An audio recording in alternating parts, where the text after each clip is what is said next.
Hello everyone, Chef Eric here, and welcome back to the YouTube channel for yet another amazing recipe. And today on today's menu we have this delicious looking fruit cake, which is beautifully spiced, packed with some delicious raisins, and it's perfect for this holiday season. And I really hope you guys give this recipe a try. So let's get started with the cake batter. So for our raisins or our sultanas, you want to start by soaking them in a solution of orange juice and brandy. This is optional but highly recommended. But the orange juice, if you're not going to use brandy, just use all orange juice and just let that soak for a minimum of 2 days. If you can leave it even longer, even better, and it can last in this solution for up to 2 to 3 years, just depending if it's in an airtight container and you keep it well. So I left mine sit there for about 2-3 days and it was perfectly fine. So in the large mixing bowl, you can combine some margarine and some sugar and pop that onto our stand mixer fitted with a paddle attachment and whip until light and fluffy.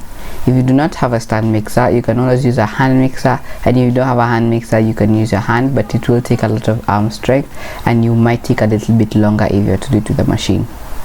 In the meantime, we can crack our eggs. So here I'm going with around 6 eggs, and to that I'm going to add some good quality vanilla. Once your mixture is looking super light and fluffy, we can now slowly stream in half a cup of molasses. Molasses is a thick black substance which is sold and is a baking good.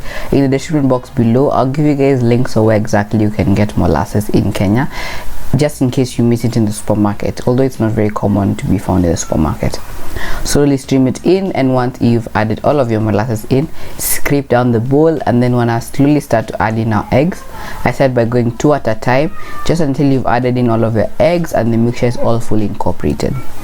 Now the mixture won't come together for sure because of the molasses, which usually has like a certain flavor or some certain liquid that it's not exactly making the batter coagulate, but the flour is going to help get rid of this. So add your all-purpose flour and your raising agents, in this case baking powder and baking soda.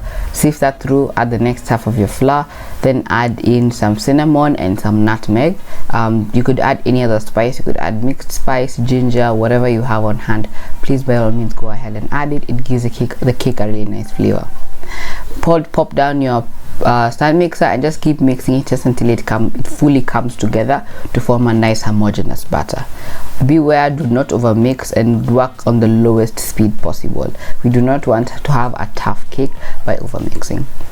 Now once your raisins have soaked in that liquid, you now want to add it to your batter, and you want to remeasure, because originally we'd only done 2 cups of raisins, but since it has absorbed so much liquid, it has obviously increased in both mass and volume, so it will be obviously denser. So wait again and add exactly 2 cups of sultanas and raisins. Fold them in gently into your batter and then add it to a large cake tin that's greased with some margarine and then lined with some parchment paper. We're gonna bake this at 180 degrees, whether with a fan assisted oven or just a regular oven, for about 40 to 50 minutes depending on how long it takes for your oven.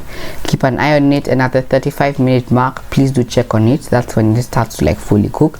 Don't check before that, otherwise the cake will end up collapsing. Take your cake out of the cake pan, let it cool, and then remove all of the parchment paper. Serve with a cup of tea and enjoy. I really hope you guys give this recipe a try for the holiday season. It's a crowd pleaser except for those who don't like raisins, but trust me, it's absolutely delicious. Thank you guys so much for watching, and if you give this recipe a try, please do tag me when you post it, and I'll see you guys next Monday for yet another amazing recipe.